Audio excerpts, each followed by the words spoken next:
Next, a speech by Khalid Muhammad of the Nation of Islam. He spoke Sunday before Monday's Million Man March in Washington, D.C. His remarks last an hour and 15 minutes.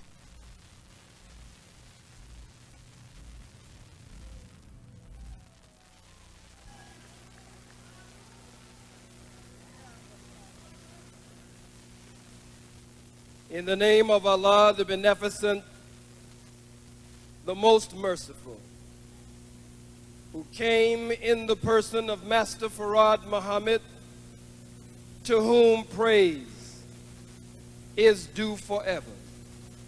We forever thank him for coming, as it was written and prophesied that he would come to seek and to save that which was lost. And we can find no other people fitting the description of the lost brother, the lost sister, or the lost sheep, except we, the 50 million or more, mentally and spiritually dead, black men and black women here in the hells of North America. We thank him for raising up his messenger and his Messiah, the most honorable Elijah Muhammad.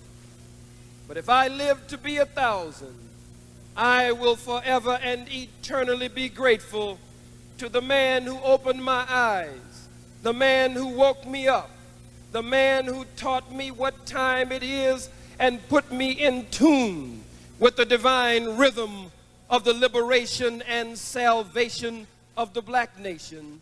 I speak of none other than my spiritual father, leader, and teacher, the Honorable Minister Louis Farrakhan. In their names, I greet you, my beloved and beautiful sisters and brothers and others, with the greeting words of peace. Assalamu alaikum. Hotep. On the move. Free the land. Black laws for all black people. What's up? Alafia and shalom. It is indeed my honor and great joy and privilege to be invited by Brother and Dr. Malik Zulu Shabazz, who is one of the greatest student leaders of all time, and who represents to us the spirit of student revolutionary action that many of you have read about from the 60s, who has now graduated from Howard University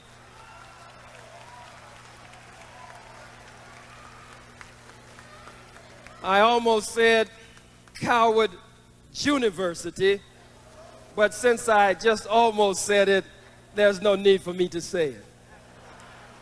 So you can't condemn me for what I didn't say. Now that he has graduated from Howard University and graduated from the School of Law and has his Juris Doctorate degree, I think we should remember the great history and legacy of this young warrior lawyer student here in Washington, D.C.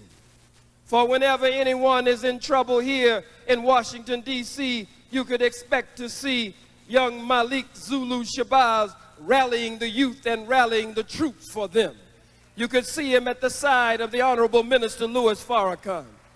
You have seen him at the side of Mayor Marion Barry, even though Marion Barry, at a time when nobody wanted to touch him, it was Malik Zulu Shabazz with others of the common people and students in a youth movement who stood up for him. And then after he saw himself rising, he distanced himself from Brother Malik Zulu Shabazz. You see him at the side of Professor and really Dr. Steve Coakley, Dr. Leonard Jeffries, Dr. Tony Martin, Dr. Yusuf Ben Yakanan.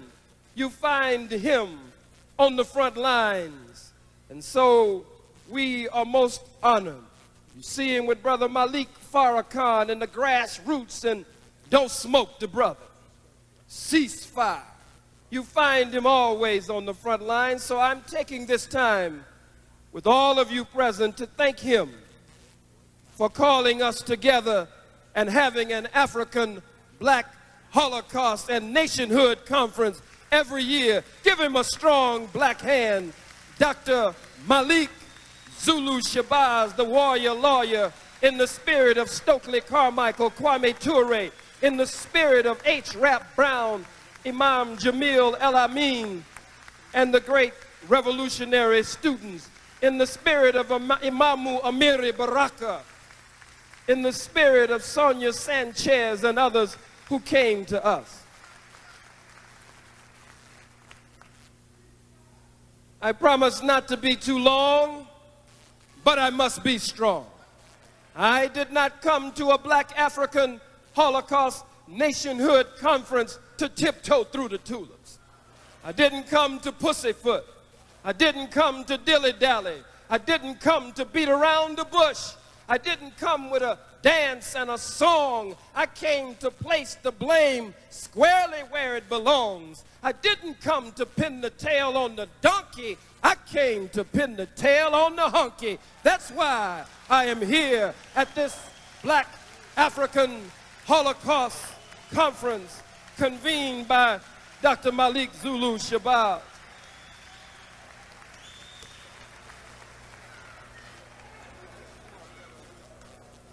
We want to try the white man today.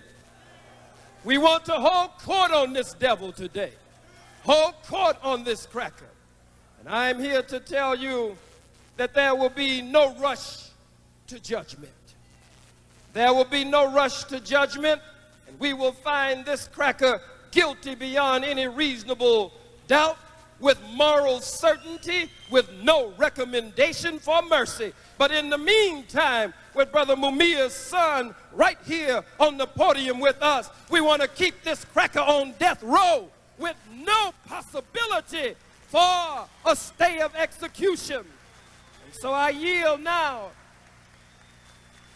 for him to read the statement from his father from death row. Please receive him. Give him a strong black hand, the son of our brother. For we must call, let me say this, we must not only call, but we must stand tall to free all black political prisoners. We're not just going to call for it, but there must be a time and a generation that will rise up, that will not just march, will not just protest, but stand up millions strong and bum rush this cracker and take our political prisoners from this no good, low down, dirty white man. That's right. Power to the people. I'm here to deliver a message to the people. And I would like to tell these people that you have to stand up to this corrupt system. You have to stop hiding and be a man, because this is the black power of togetherness, of revolution that's been relived. So the people, you have to stand and stop this corrupt system from stealing our brothers, stealing our fathers, accusing our mothers, and raping our sisters. We have to be a people and stand there. We can't just talk about it, we gotta be about it. So how many people is gonna be about it? Free Mumia. We got to establish that. To free Mumia. We will not let the system to kill my father, Mumia Abu Jamal. Now people, I come to read this statement, and it says a message to the Million Man March. And I hope that you deliver this message to the people that could not come here, whether they was lame, scared, crippled, or crazy. I want you to deliver it to them in plain standard English. It says, a message to the Million Man March from Mumia Abu Jamal. On the move, long live John Africa's revolution. Many of you will no doubt gasp and be alarmed when you hear that the writer of these words is on death row. But why be alarmed? Why be scared? In America, are we all not on death row? Think of Miles Green of Detroit, Brother Duffy of Miami, of men, women, and children, known and unknown, nameless to all except those who loved them. Eternal black victims of the great white executioners. Since 1619 to this very day, when the relentless war on black life continues unabated. Think of the martyred ones, those 28 men who soldiered for the Black Panther Party, like Fred Hampton, Mark Clark, George Luther Jackson, and Jonathan Jackson. Think of the MOVE marchers of May 13th, 1985, bombed into oblivion by this very government. Were they not on death row? And that is our problem, isn't it? At this march, let us now use this massive strength to organize, to rebuild, to breathe new life into our people's movements, to free ourselves from our deadly daily reality. If we merely come together to beat our feet, shout our lungs out, and shake our fists at an empty sky, we have failed. All the universe pulsates with purpose. Will we be out of sync with the natural rhythms of the universe itself? What is our purpose? Let us organize our strength for our collective freedom. Let us organize our collective power to shout out, not in supplication, but in militant affirmation of our God-given worth. On the move, let us organize, for in unity there is strength. Use this opportunity to build strong, deep, and lasting organizational expression of our truest selves, ones which speak our truths unafraid to the world, ones that do righteous battle for our interests, one that support the simple yet profound principle that a truly free and independent people do what needs to be done to preserve their existence and protect their tomorrows, no matter what. Be militant. Be committed. Let freedom become your faith. Let revolution become your religion. On the move. It is one of America's firmest goals to keep the grandsons of slaves helpless and virtually powerless. If you can't help yourselves, you can't help others. Power ain't a job, nor a title. It's the ability to make things happen, period. Let us organize our collective will. Let us build. Our grandmothers and grandfathers built this nation with the blood, sweat, and tears of their stolen toil. Let us build, organize, on the move. Long live John Africa and revolution. Peace.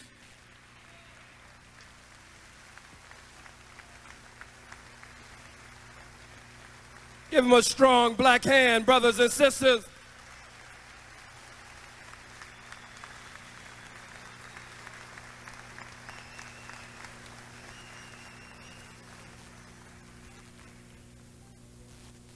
Brothers and sisters, we want to begin,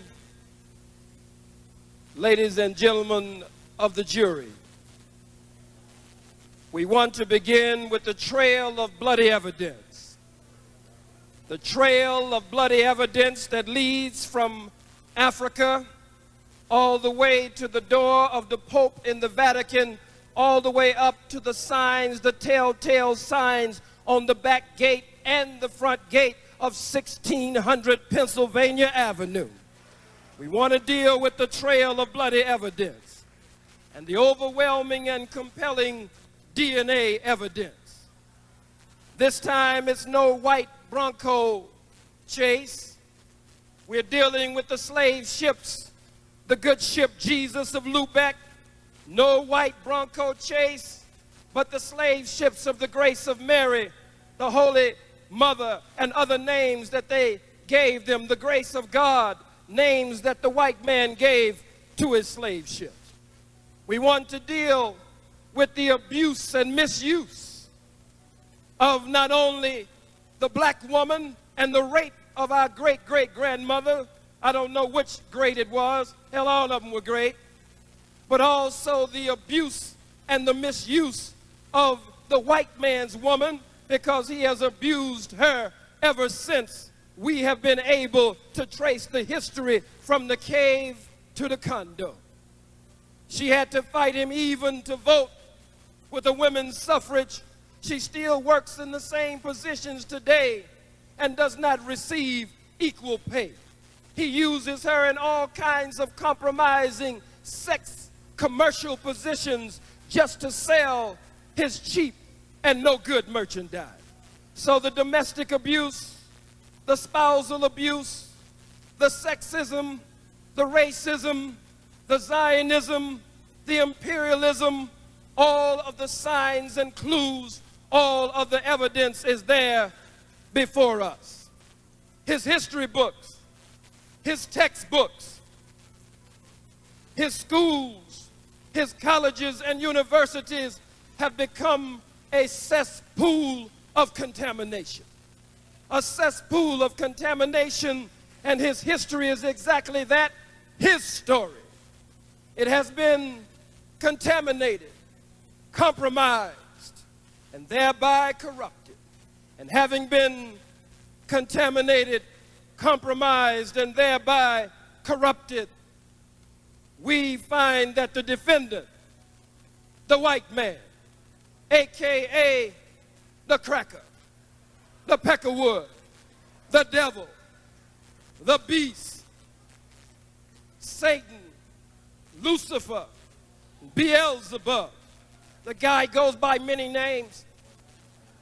His aliases are all over the globe. We will not present to you here today a mountain, a mere mountain of evidence. We have a world of evidence, an entire universe of evidence against the white man. He is the coldest, most vicious one that has ever lived 196,940,000 square miles of the planet Earth. The Japanese people will be a witness against him, and they will not be weak witnesses, for he has dropped the atomic bomb on Nagasaki and Hiroshima, and they still suffer from it to this very day. The red man and the red woman, called Indian by him, on his way to India, gets lost, ends up in the wrong place, calls the people Indian anyway. I think his name was Christopher, reminding me of a Negro in the O.J. Simpson case named Christopher Darden, another man who apparently is lost.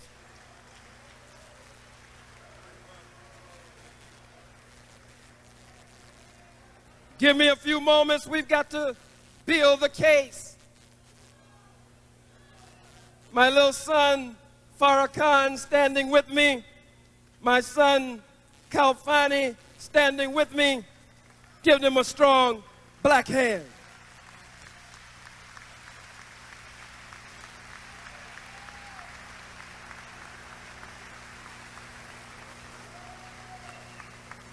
I see Brother Steve Coakley, I believe, with his son at his side. Give them a strong black hand. Brother Sundiata is on the stage with us. His little son, no doubt, is with Sister Chandalan, who is my little godson, Sekim. Let's give them a strong hand. I understand that Brother Malik Zulu Shabazz, Dr. Malik Zulu Shabazz's mother is here. Let's give her a strong black hand for bringing into the world this one that we might benefit today. We're going to cover many things here tonight, but we must follow this trail of bloody evidence with no rush to judgment. We have been under the white man for the past 440 years in America and 6,000 years in general. We have lost over 600 million at the hands of the white man in the past 6,000 years. That is 100 times worse than the so-called Holocaust of the so-called Jew, the imposter Jew. Well, sometimes you have to be careful when you talk about them. I'm never careful. You can't even say anything without these imposter Jews running all over the place, running off at the mouth. You can't even sneeze. Achoo! Or they'll swear you said achoo.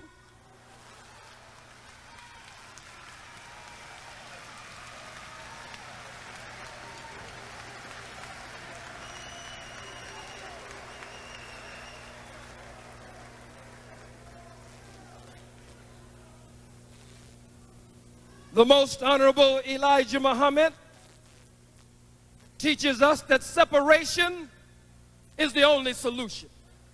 Many of you have gotten so comfortable today. You believe that the white man's offer of integration is a sincere offer. But God's man in our midst, the Most Honorable Elijah Muhammad, and my teacher who taught me, the Honorable Minister Louis Farrakhan, have taught us that separation is the only solution.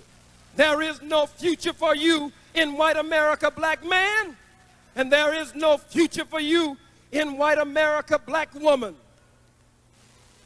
A so-called contract with America, a no-good cracker named Newt Gingrich, another cracker named Dole, another cracker named Bill Clinton. How about he's going somewhere to speak tomorrow on racial matters? War criminals, a war criminal himself, and every cracker on Capitol Hill. It's the history of the United Snakes of America. All of them are war criminals, but he will not address that tomorrow. The history of the white man is written in blood.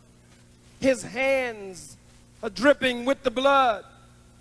The history, the evidence, the proof fits like a bloody glove, dripping with the blood of the black, brown, red, and yellow peoples of the planet Earth. It's a universe of evidence, a world of evidence, not a mere mountain of evidence against the white man.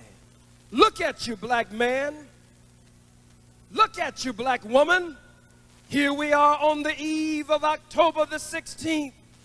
Here we are on the eve of the most powerful, the most overwhelming event since our sojourn here in the hells of North America.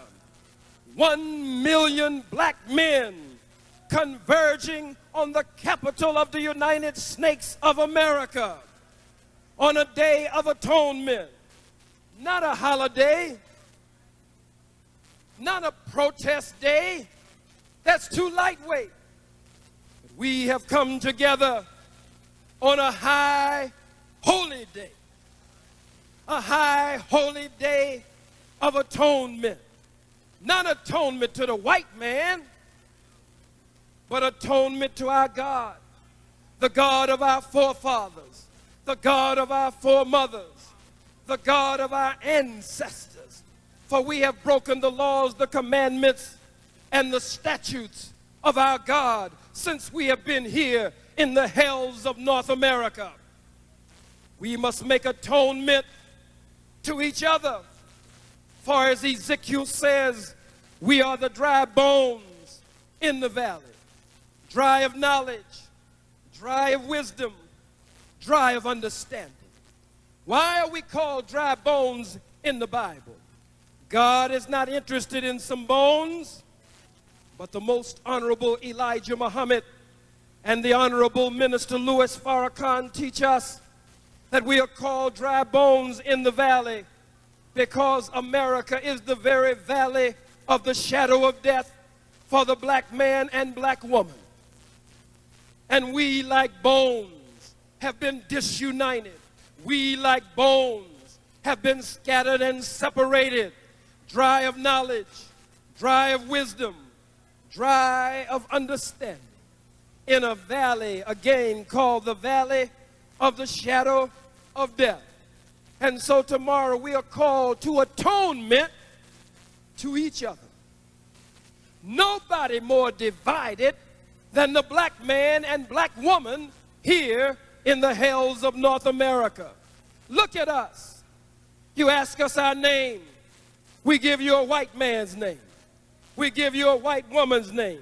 Harry McGillicuddy, Jim Dandy O'Houlihan, Abraham Lincoln Culpepper, Hattie Mae hamburger with lettuce and tomatoes on the side. Whatever plantation we were on, we had to wear the name of the white man who owned us. If we were on the Johnson plantation, we had to wear the name of a cracker named Johnson. If we got sold to the Smith plantation next week, then we all had to wear the name of the new white man who owned us. And so here we are, 100 years up from slavery, and we still wear the names of the same wicked, white, cruel slave masters who kept us in chattel slavery for over 310 years. Robbed of our names, our language, our religion, our culture, our God, our folkways, our mores, our norms, robbed of the very power of our own being. No other people ever recorded in the annals of history so robbed and so spoiled. The complete burning and Holocaust and genocide of an entire nation of people. And the nerve of these devils to become angry with our brother attorney Johnny Cochran, angry with him because Mark Furman, who is actually representative of the white brute beast police all across America, the nerve of them to get angry with him because he said Mark Furman, he paralleled Mark Furman with Adolf Hitler. Look at it, so-called Jew. Look at it, imposter Jew. Somebody must call you what you are. Somebody must look you in your cold, lying blue eyes and pull the cover off of you today. I don't give a damn about you, and I will give you hell from the cradle to the grave. Always will I give you hell from the cradle to the grave.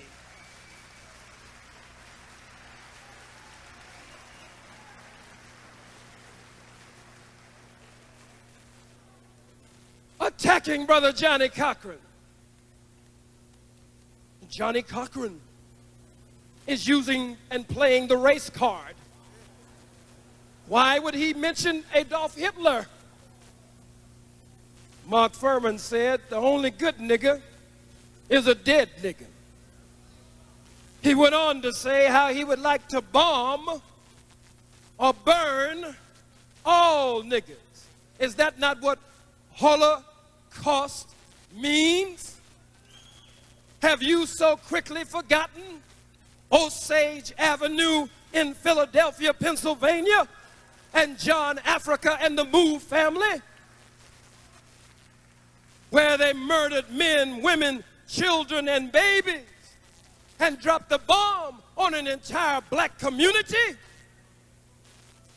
Mark Furman, again, is a sign of the rabid racist white supremacist mentality and mind that permeates the atmosphere all over America and indeed all over the globe. We all rejoiced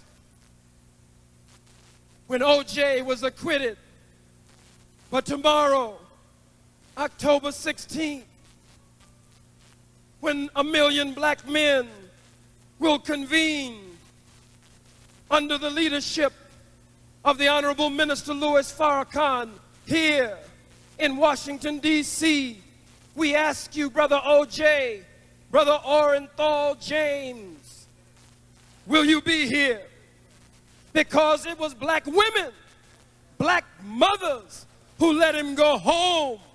It was black women who prevailed on the jury to let him go home, even though they knew he was going home to a white woman. Black women stood up to free O.J. Simpson. You know it's true. You know it's true.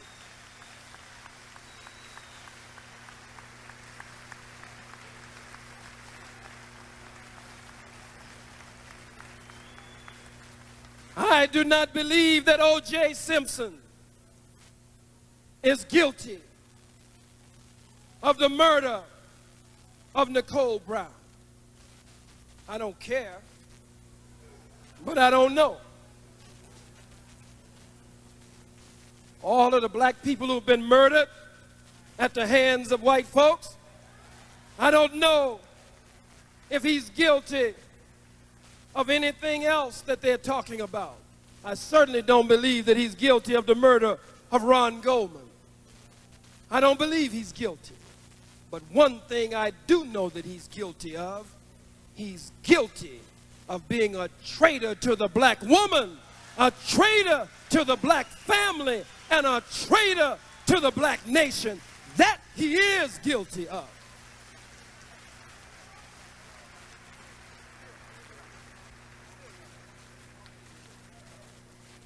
Get out of that situation. It looks like a white woman would have taught you a lesson. But you get out of that situation, Brother O.J., and you don't come home to your black woman. You come home to another stringy-haired, blonde-haired, blue-eyed, pale-skinned, buttermilk complexion, straight up but straight down, Miss 6 o'clock, ironing board backside, no frills, no thrills, white girl, no good, Orenthal James Simpson. Come on home, O.J. Come on home, O.J. Come back home to your black woman, back home to the black family, back home to the black nation. Let me deal with some of these issues.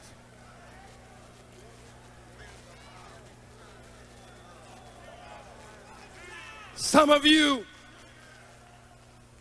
are now criticizing my father, criticizing my teacher, because black women are not going to be at the march.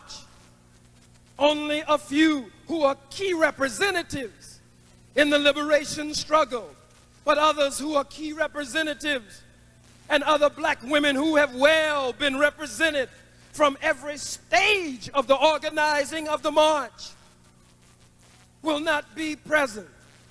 Why, black woman? As Angela Davis said, does that mean that we feel that we are above you? We're dissing you? We're pushing you to the back? No, black woman. We know that many of you can throw down if it came to that. Some of us learned the hard way. We hit you and got hit back. So we know you can throw down. That's not the issue at all. We know you are thinkers. We know you are planners. We know you are formulators. That's why you've been involved from the very inception. But it's time that the black man take a stand. You've been standing up, black woman. It was the black woman who carried us through the slavery system on the plantation. In many instances, you had to do things beneath your dignity just to keep your father, your man, your brother from being sold from plantation to plantation, from auction block to auction block, from city to city. You had to do things beneath your dignity, black woman. You carried us during the slavery system on the plantation. You are the backbone of the civil rights movement. And no pastor will deny.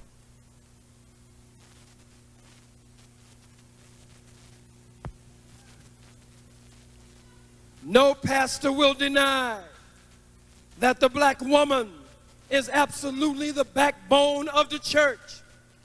If you leave church, black woman, church is over. Church is over. You're the backbone of the church. You've been the backbone of playing key roles in the civil rights movement from the front seat of the bus all the way to the back seat of the bus. You, black woman, have carried us. Not all black men, but some of us. We can hear a knock at the door. Oh, blue-eyed bill collector. at the front door, whatever color his eyes are, knocking on the door. Not all black men, but some black men. In the back room, as Brother Jabu said, too many. In the back room, saying, honey, go see who that is, honey, and tell him, honey, I ain't home. Poor black woman, hurt, goes to the front door with her pretty lip poked out. And she says, he say he ain't home. He say he ain't home. The black woman has wanted us to stand up. No, Sister Angela Davis, we have to stand up. You've been standing up. You have nourished us and nurtured us. And now, as you are called in the Bible, in the book of Kings, a widow black woman, you're called a widow in the Bible, so teaches Elijah and Farrakhan. You're called a widow in the Bible because you're man, because we have been, as the Masons say, struck a blow to the head, which rendered us dead. Struck a blow to the head at the east gate, carried on a westernly course, buried in the north corner where there is no light, under an old rubbish heap.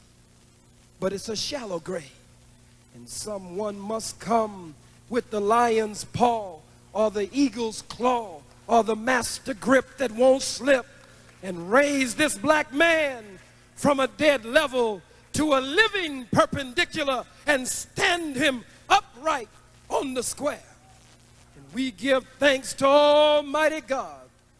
This is not a Farrakhan march, but we give thanks to Almighty God that one has been raised up in our midst who has a black man manufacturing center going, where he's turning black men off of the assembly line on a daily and consistent basis. The Honorable Minister Louis Farrakhan with a black man manufacturing center. The master grip that won't slip. Black woman, you are a unique woman, divine. There's a certain quality that God put into you, black woman, that he didn't put into the others. Look at O.J. Simpson's black wife. They tried every way they could to drag her into this. But there's a unique quality in you, black woman. She fought them every step of the way, even though she had been disrespected, even though she had been, in a sense, abandoned and kicked to the curb. There's something in you, black woman. O.J. Simpson took his money,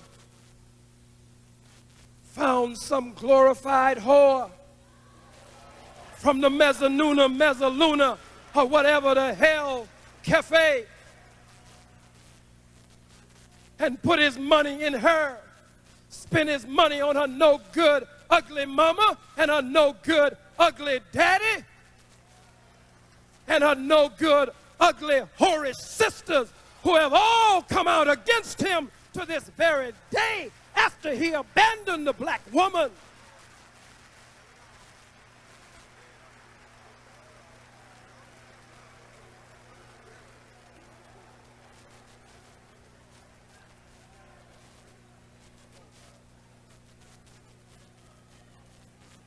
Spent all of his money on the white woman. But the black woman still wouldn't turn on him. The black women in the jury box still wouldn't turn on him.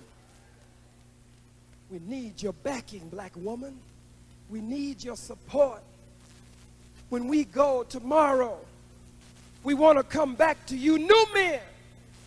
We want to come back to you, yes, some responsible now, but more committed, more dedicated, more responsible than we've ever been before. A day of atonement to you, black woman, to the black family, to our black children, and a gain to each other because we have been the dry bones in the valley. Look at us. Honorable Elijah Muhammad, Honorable Minister Louis Farrakhan, Nation of Islam. Honorable Silas Muhammad, Nation of Islam. Shia, Sunni, Ahmadiyya, Supreme Minister John Muhammad, Nation of Islam. Look at us. Solomon, the prepared one, as he is called, Nation of Islam. Here comes another kind of Muslim, the other kind of Muslim. Here comes a Muslim who's not any of that. He's just a Muslim, or she's just a Muslim. Church of God in Christ. Church of God out of Christ. Church of God over Christ. Church of God under Christ. Church of God around Christ. Church of God through Christ. Church of God, no Christ. Church of Christ, no God. Church, no God, no Christ, just having church. Ain't got no God, ain't got no Christ. Some of us, I'm not speaking of all, I'm speaking of our disunity. Look at it. I'm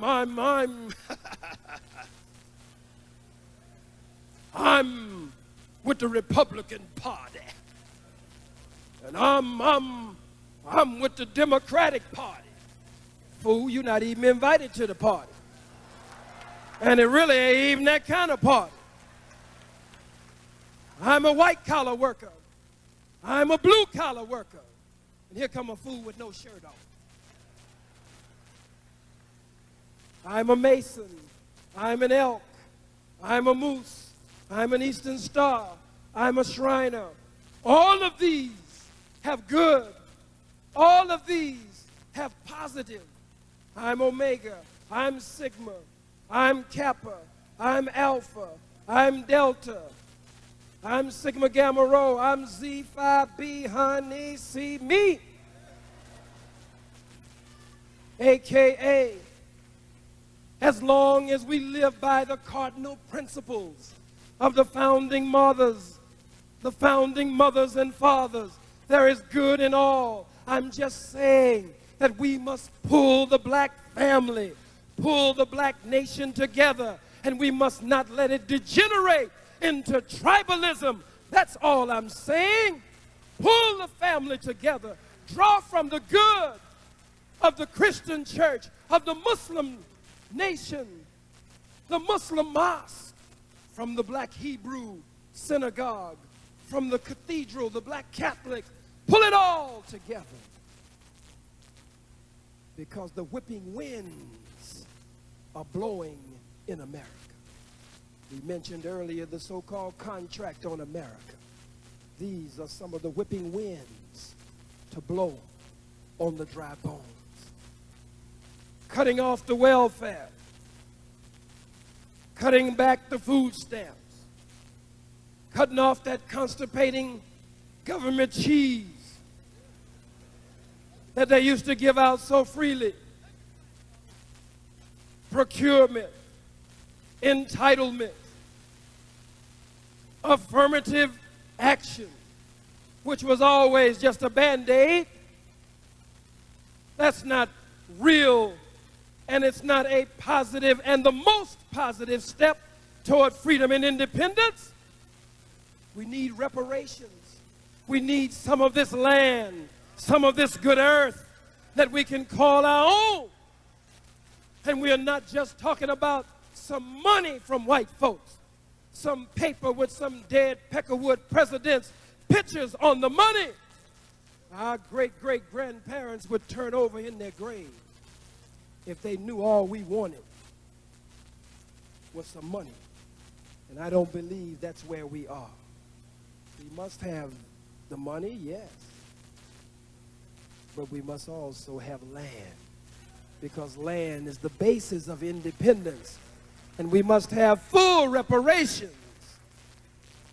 I want to cover these few more points with you as I near my conclusion. But I have some key points that I must cover as we look at this trail of bloody evidence that will lead to the front gate and the back gate of 1600 Pennsylvania Avenue. We will have 1 million witnesses coming in to bear witness to all that we are saying here tonight. To rape us, to lynch us, to burn us alive. Every law in the District of Columbia, every law in the state of Maryland, every law in the state of Virginia, Delaware, California, Georgia, New York, Massachusetts, New Jersey, it makes no difference. Every law in the penal code system, federal and state, of the white man had to break those laws in order to establish this nation. We're going to poll the jury here. How many of you will bear witness that the white man committed armed robbery in order to get America? Let me see your hands. How do you find him? How do you find him? Hands down. How many of you admit that the white man committed grand larceny and petty larceny in order to set up the United States of America? How do you find him? How do you find him? How many of you admit that he's the most notorious liar and perjurer ever recorded in the annals of history? How do you find him?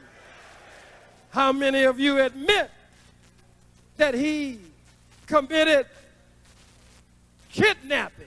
Every hand in here should go up because you are all Exhibit A. You wouldn't be here unless somebody kidnapped you. How do you find him? How do you find him? How do you find him on the count of racism, white supremacy, the setting up of Jim Crow laws, setting up civil rights bills and voting rights bills and Reconstruction, and then turning around and reconstructing the whole thing, making us go over and over and over again over these things. How do you find him? Brothers and sisters, how many of you find him guilty? Find him guilty of committing the greatest atrocities of any other people ever recorded in the annals of time? How many of you find him guilty of starting World War I, World War II, working on World War III? How do you find him? How many of you find him the most violent one that has ever been on the face of the earth? How do you find him? There's no one more violent than the white man. An international gangster. America is a criminal enterprise. How do you find this criminal enterprise, America, guilty or not guilty?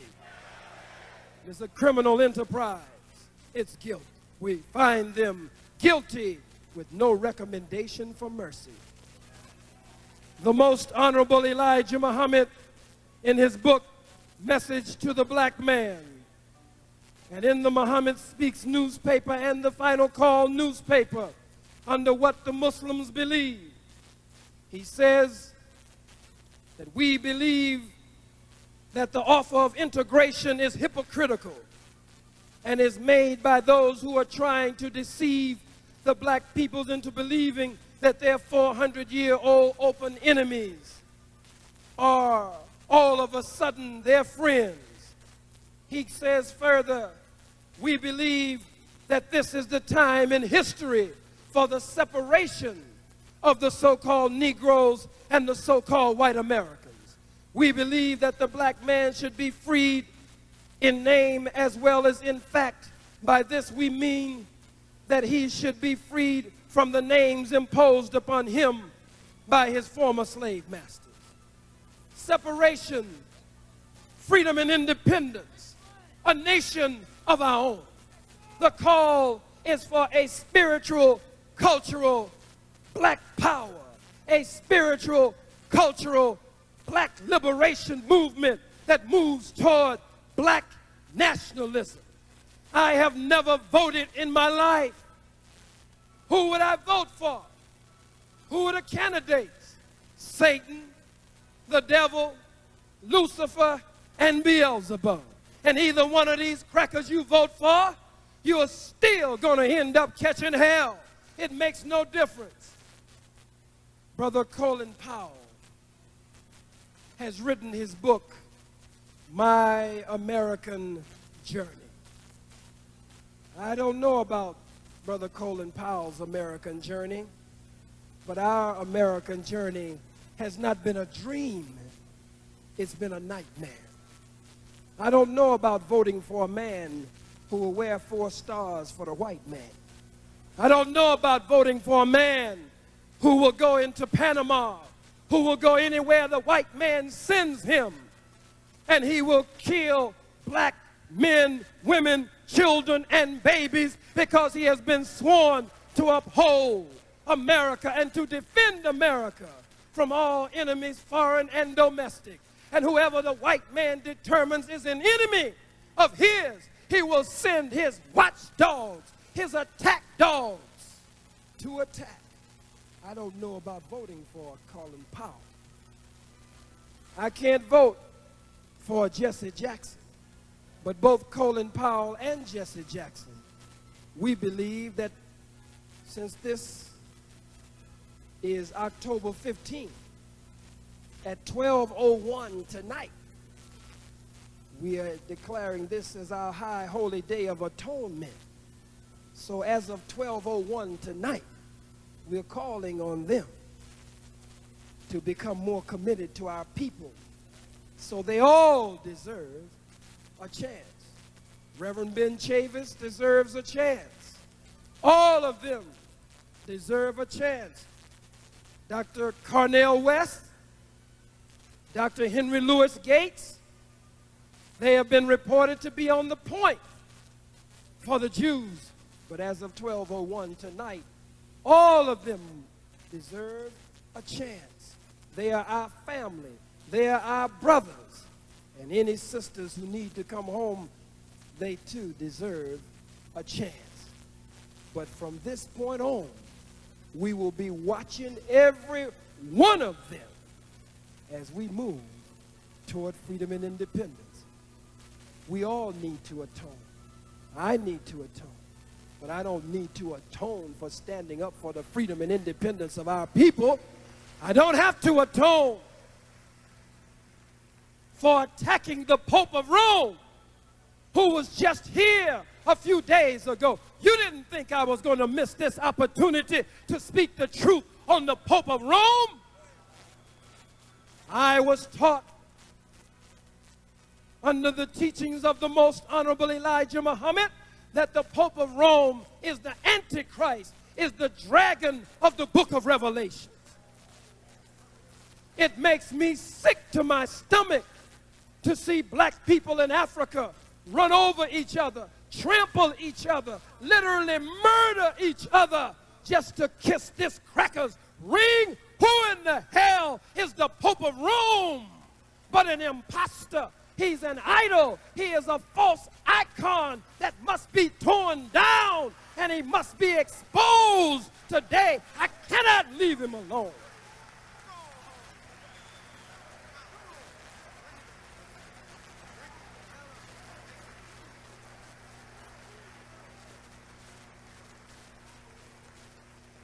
Talking about he's the vicar of Christ. He's the right hand of Christ. Well, when he got shot, when the Pope got shot, he should have been happy he was shot. If he was going on to glory, going on to heaven, if he was supposed to be who he says he really is, if he was going to the right hand, but instead they called in the best doctors they could find. He should have been saying, "Get away from me. I don't want no doctor. I'm going on to heaven. I'm going on to the right hand. Why do you make mockery of the Pope? I'm not making mockery of the Pope. The battle is for the minds and hearts of black people. We must fight for the minds and hearts of our people. The Pope is false. The Pope is the Antichrist. The Pope is an imposter. And I cannot let you take some cracker in your head and believe that he can intercede for you with God. You are the chosen people of God, and you don't need no damn cracker to intercede for you, black man, and you, black woman. You don't need it, black man and woman.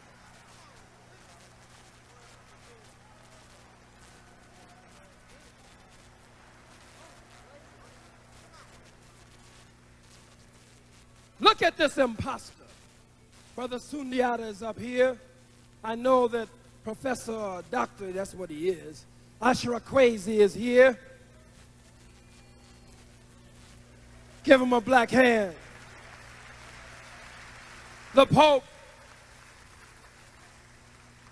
which is supposed to mean Papa, the Father. But the Bible says that in the spiritual realm, in the religious realm, that no man is supposed to be called father in the religious order and the religious realm of God. You go against the very book itself while you pretend to uphold the book. Look at the so-called Pope when he wears the high crown, the hedge crown of Assar, the hedge crown of that one that the Greeks, the freaks, call Osiris, wearing the hedge crown of the ancient black pharaoh, carrying the wasp scepter in his hand, the ancient staff of power and authority among our forefathers and foremothers in ancient Egypt or Kemet. Study Dr. Yusuf bin Yaqanan. Study Professor Tony Browder. Study Dr. John Henry Clark, Dr. Maulana Karenga. Study Dr. Sekhmet Nana Okosewa. Thank you, Faraka. Okosewa Sekhmet. Study the greats among us, Dr. Sheikh Anta Diop, Dr. George G.M. James. Study Dr. Malefi Asante. Study them wearing the hedge crown of our ancient forefathers and foremothers, a criminal, a thief, robbing us right before our eyes, carrying our staff or scepter of power and authority. And you wonder why I said we should raise his dress up and see what's really happening under that dress? I'm talking about exposing him. I'm not into no silly talk. I'm not interested in what is under the Pope's clothes. I'm not into that. We're talking about exposing him. It's a metaphor. It's a figure of speech. Why would you attack the Pope? Why would you criticize the Pope? Isn't that what got you in trouble before? If you're black, you're born in trouble in America. I'm a freedom fighter. I'm a righteous man of God, but I'm a freedom fighter. I'm a revolutionary. And in the Million Man March, there's a place for the freedom fighter. There's a place for the revolutionary. There's a place for the agitator, the irritator, the infuriator, that one who hassles and harasses the enemy.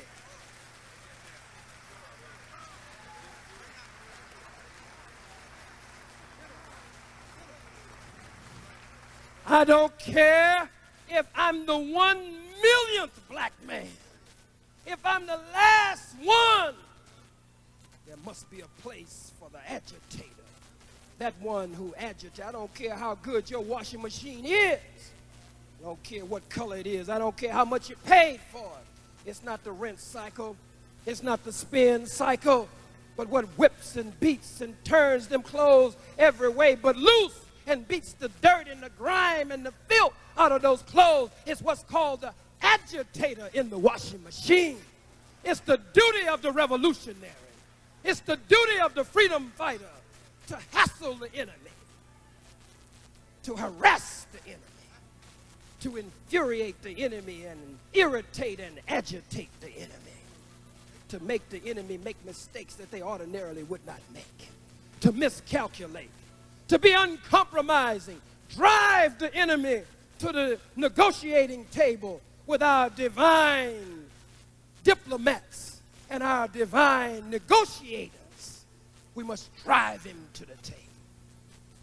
You say, well, don't you think you might be undermining Minister Farrakhan and what he's going to do tomorrow? Shut up, fool.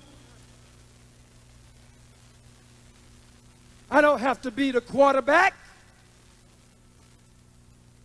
I just want to be on the team with Farrakhan. I just want to be a pulling guard, a hard-nosed pulling guard on the line, looking the enemy straight in his eyes, ready to pull down the line, breaking crackers' legs and backs so that Farrakhan can move for the touchdown, so that Farrakhan can run the touchdown. That's what I want to do. I want to throw the key block. Throw the key block. Dig in. Just dig in the dirt with this cracker. Down.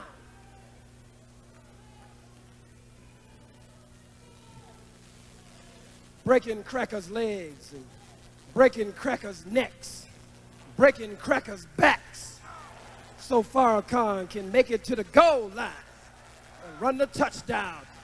And the referee said,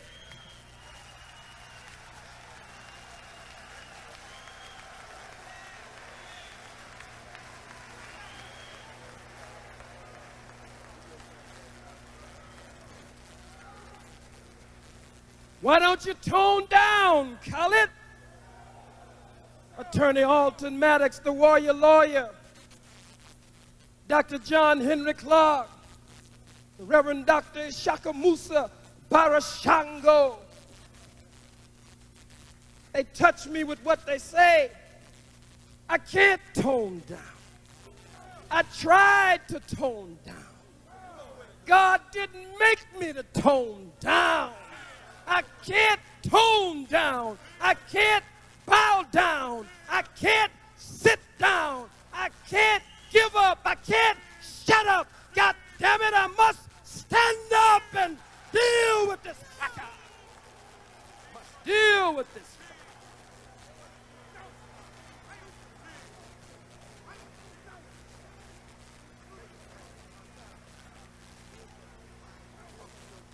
I just want to be Farrakhan's flamethrower. I want to be Farrakhan's flamethrower that will burn up everything that gets in his path. And I say to every cracker under the sound of my voice that we don't believe that anything will happen here tomorrow. We believe that God is with us. We believe that he will be our buckler and our shield, that he will go out with us and he will come in with us and he will put his light above us, beneath us, and all around us. So, black woman, you don't have to worry. We've come to Washington. We've put on the whole armor of God. We don't believe anything would happen. But we say, leave Farrakhan alone tomorrow. If you touch Farrakhan, we will kill everything white that ain't right that's in sight. We will kill everything. Leave Farrakhan alone.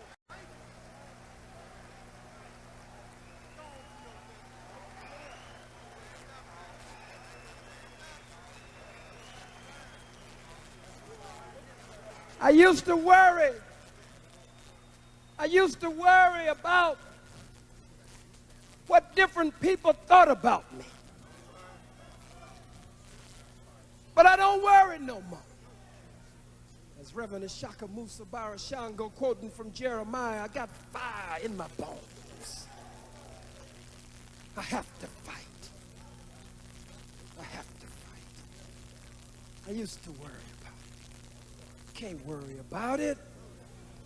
You got to understand, black woman, in some of the protest marches, vicious four-legged dogs sicked on us by cold-blooded, vicious, two-legged white dogs leaped up into the bosom of black women and ripped their breasts.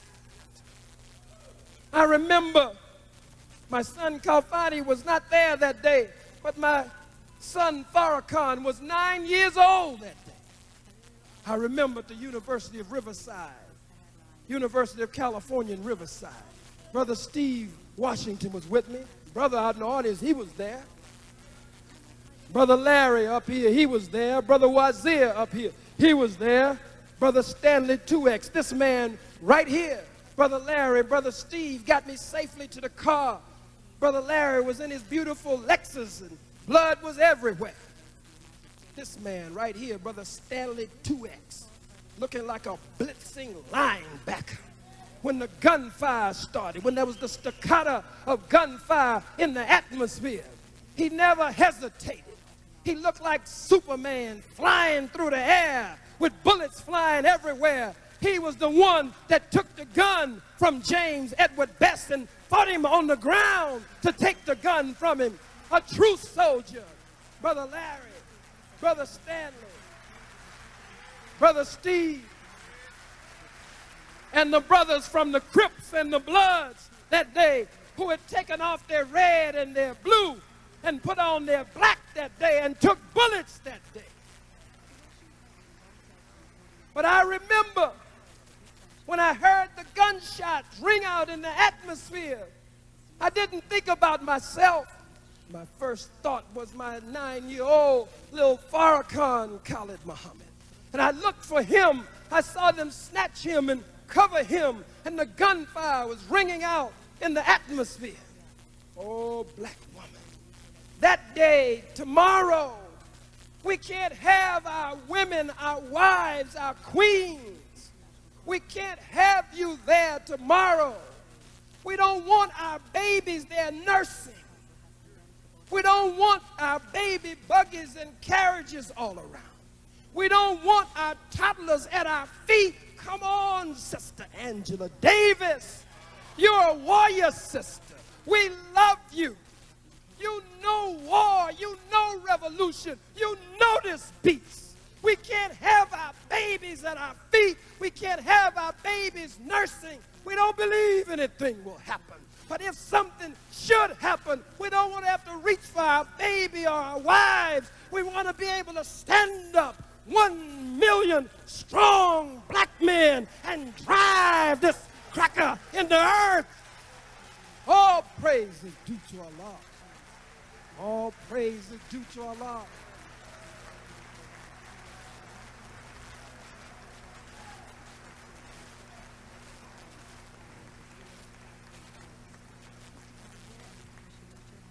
I've got to say this since so many are listening.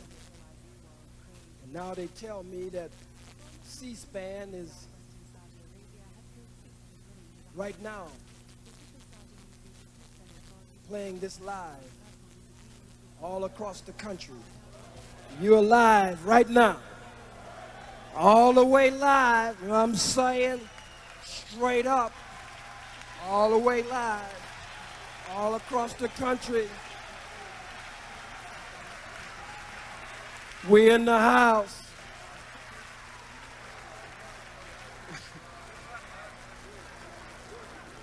So you can just go ballistic now.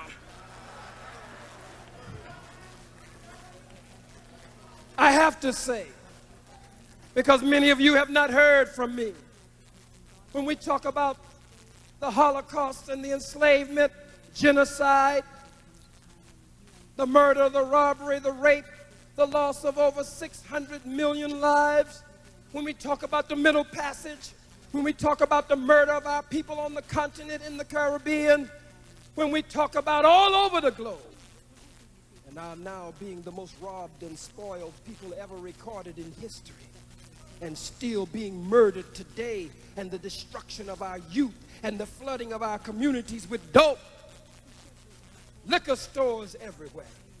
And as Dr. Ashra Kwesi says, when we have to face the fact that we look to our enemy as our deity because you've given us blonde-haired, blue-eyed, pale-skinned gods to bow down to instead of the true and the living God, for God is real. When we look at all of this, we must say, brothers and sisters, that our unity is most important. Every October 16th, a day of atonement, a day of atonement, high holy day, every year. Brother, where's that t-shirt, brother? Hold it up for us. Brother Sundiata and I were talking. This is a powerful t-shirt here, showing the Kemetic, or the ancient Egyptian god, or Neter, we should say.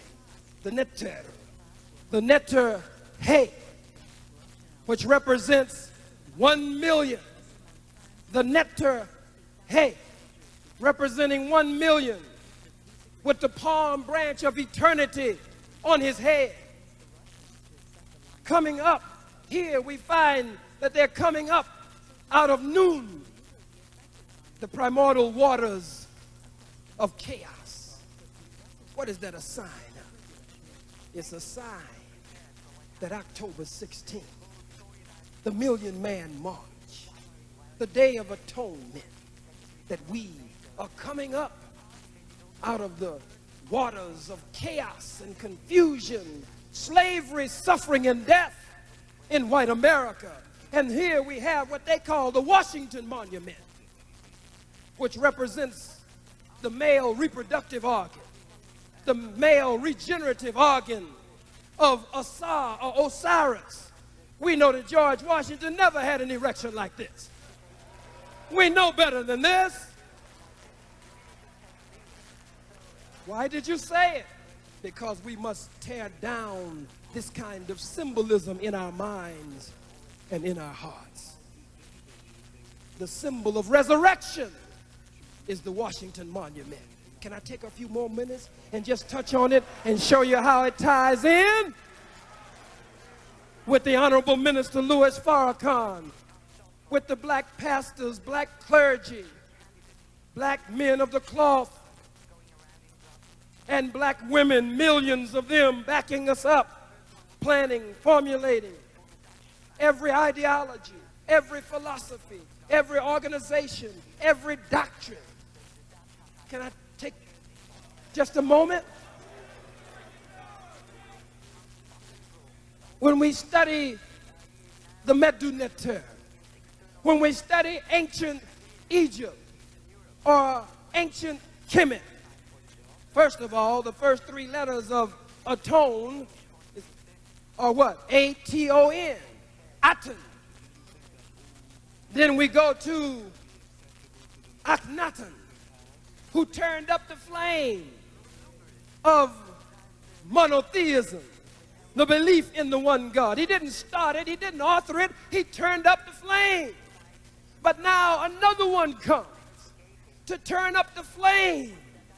In 1995, on October 16th, to move us toward the atonement and move us toward oneness with each other and the one God, the Honorable Minister Louis Farrakhan. But let's take a look at the history very quickly. When we look at it, we will find that Osiris, as they call him, or Asa, was set upon, was attacked. His body was cut up into 14 different pieces. He was set upon by 42 conspirators, led by Set, which means Satan in another sense. Is where the white man, I should say, gets Satan from. Cut him up into 42 different parts. Who is Asa? Asa is You, Asa, is me, black man. We have been divided. We have been separated. We have been dismembered. We have been cut up into many different pieces. And you, black woman, ISIS, you, black woman, Aset, have set out in relentless pursuit. Some of you have come all the way from California. Some have come across the Canadian border. You have come from far and near. Some of you are now looking and listening on your television screen because you want to make your black man whole again. You want to put him back together. You want to find the dismembered pieces and put him back together. So Aset, ISIS, found all of the parts of her man except one part, the regenerative and the reproductive organ. But of course, Aset was so familiar with that part until it didn't present too much of a problem for her to be able to form and fashion that which would serve for the future. And so now the white man in the Vatican in Rome, part of our Holocaust, part of them taking the history, contaminating it, compromising it, thereby corrupting it, setting up their libraries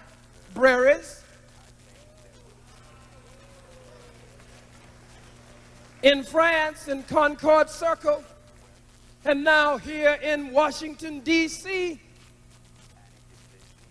the devil has taken the symbol, which is a symbol of our resurrection out of chaos. And it's interesting that it will be in the skyline tomorrow, a symbol of our resurrection, a symbol of us. Hey, the Kemetic netter, representing 1 million coming up out of the primordial waters of chaos and confusion. There's so much more to that. Thank you, sir. I just wanted to touch that.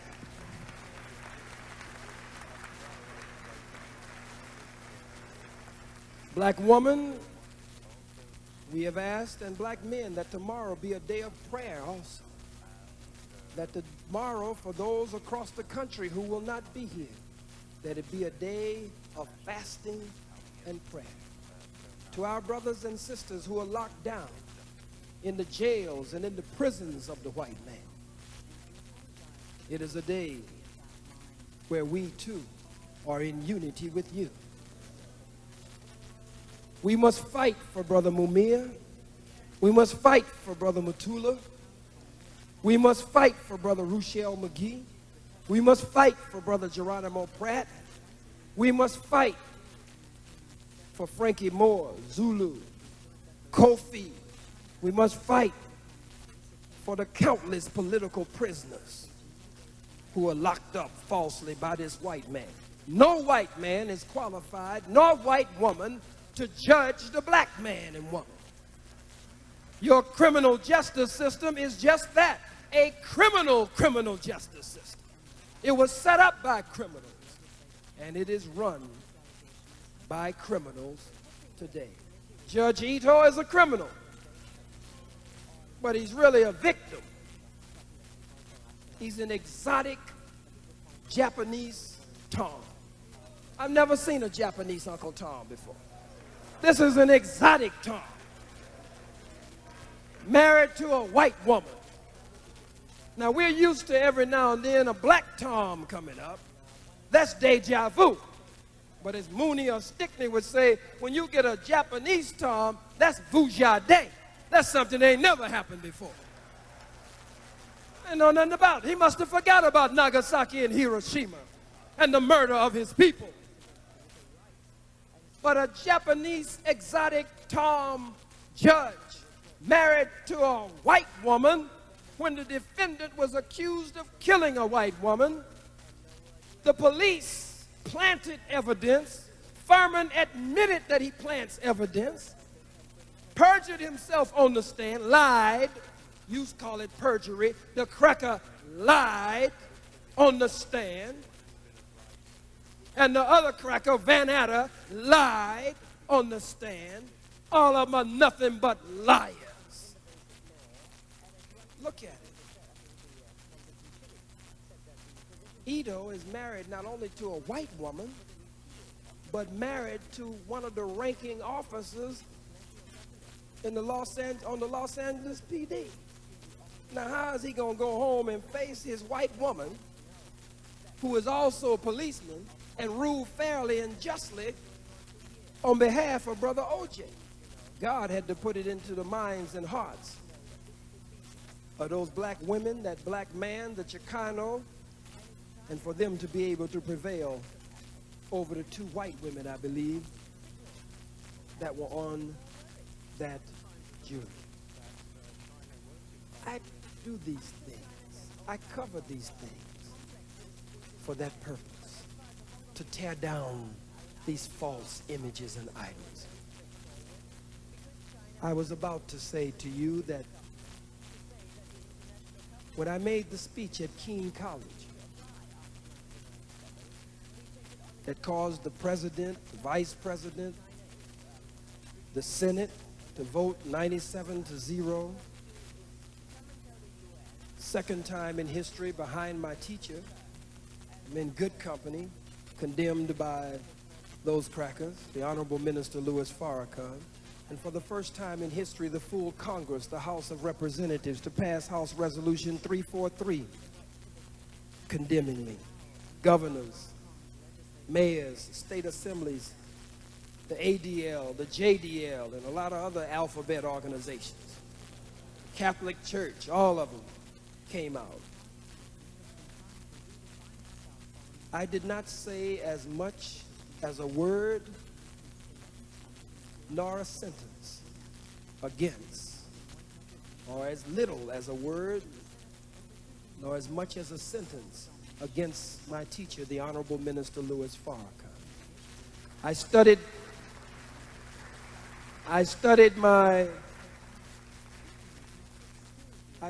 my uncle's history, Malcolm X, the brother of my spiritual father, the Honorable Minister Louis Farrakhan. I studied my uncle's history, El-Hajj Malik El-Shabazz, brother Omar Wali.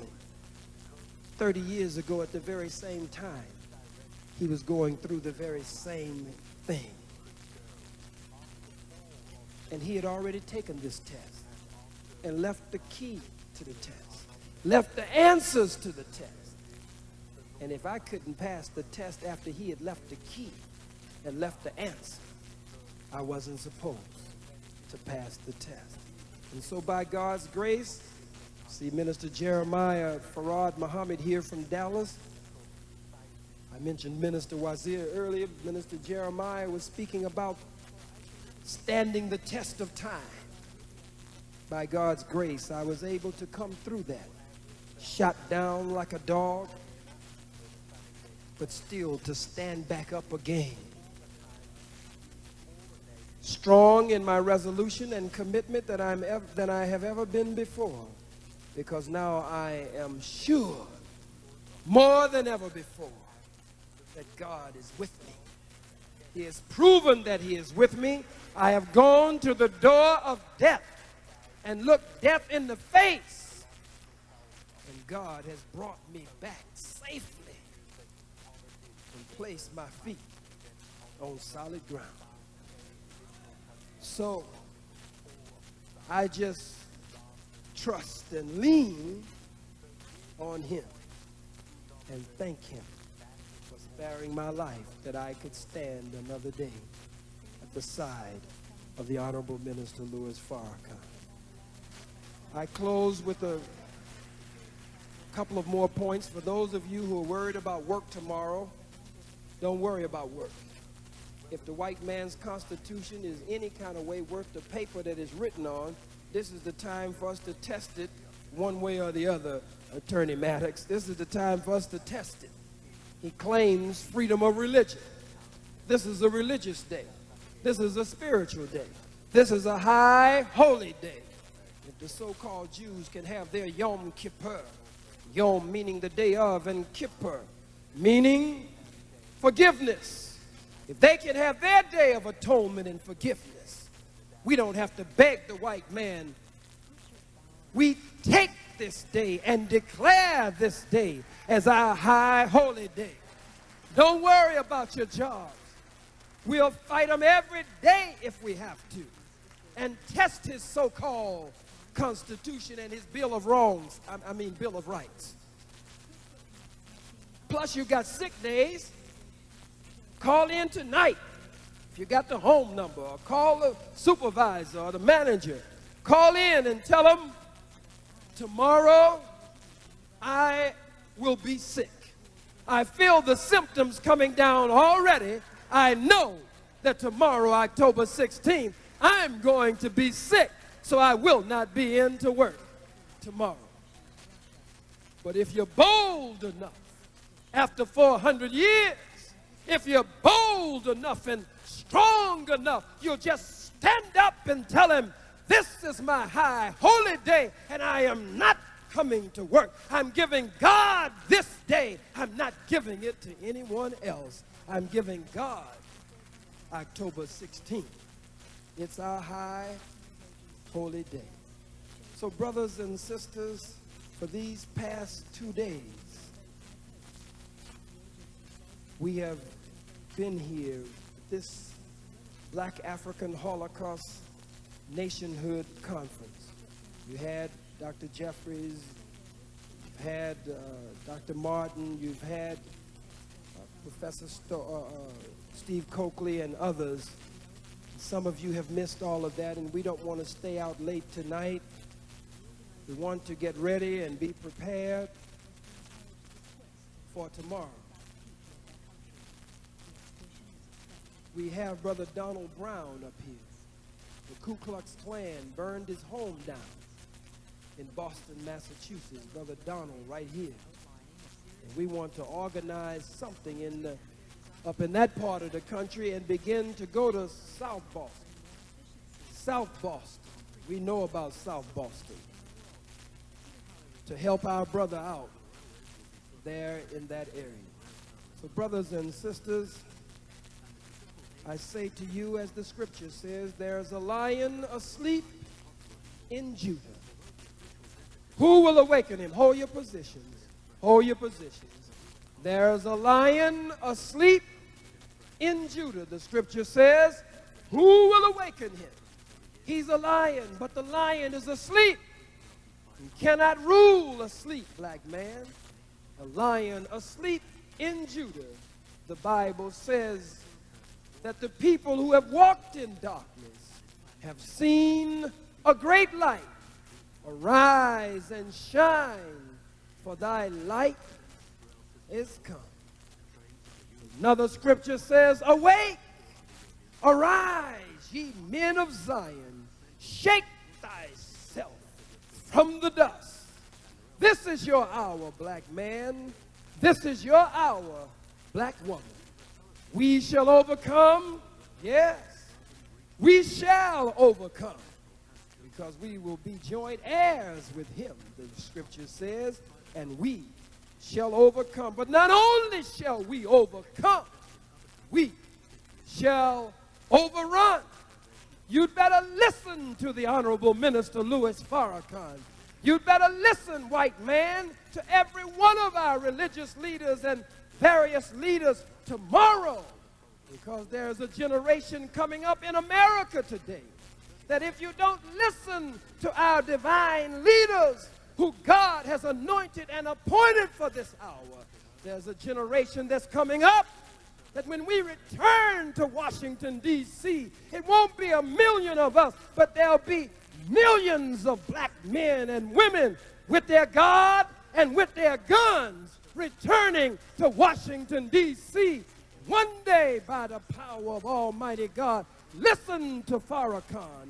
Listen to the organizers of this march. Sit down at the negotiating table that you might have a stay of execution, white man. But we believe that God will harden your heart, and you will not be granted that stay of execution. Lift every voice and sing. Lift every voice and sing till earth and heaven ring. Lift every voice and sing. But at the same time, brothers and sisters, you better lift every fist and swing too. Thank you for listening, and may Allah bless you. Hold your positions. May Allah bless you. Assalamu alaikum. Saturday on C-SPAN 2, this week's Million Man March. You'll see our coverage of Monday's rally on the Mall in Washington, including all the speeches from the west front of the Capitol, beginning at 6 p.m. Eastern Time, 3 p.m. Pacific on C-SPAN 2. This week on America.